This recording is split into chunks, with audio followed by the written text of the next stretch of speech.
Hello, good morning বন্ধুরা। আজ বানিয়েছিলাম মালপোয়া। কার কার ভালো লাগে তোমাদের মালপোয়া? ময়দা, সুজি আর চিনি জল দিয়ে ভালো করে গুলে নিয়ে উপর থেকে একটু মৌরি দিয়ে দিয়েছিলাম, দিয়ে ভালো করে ওটাও মিশিয়ে নিয়েছিলাম। নিয়ে এদিকে কড়াইয়ে তেল গরম করে তার মধ্যে এক এক করে এরকম হাতার সাহায্যে দিয়ে ব্যাস রেডি মালপোয়া। তোমাদের ভালো লাগে মালপোয়া? আমার তো ভীষণ ভালো লাগে। তো আজকে মালপোয়াটা কেমন হয়েছে দেখো, দেখে অবশ্যই জানিও।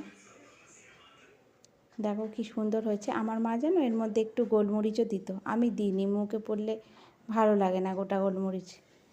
তো কেমন হয়েছে অবশ্যই জানিও। আর আজকে বছরের শেষ দিন, সবাই ভালো থেকো, সুস্থ থেকো। আর আমাকে জানিও অবশ্যই যে আমার মালপোয়াটা কেমন হয়েছে। টাটা।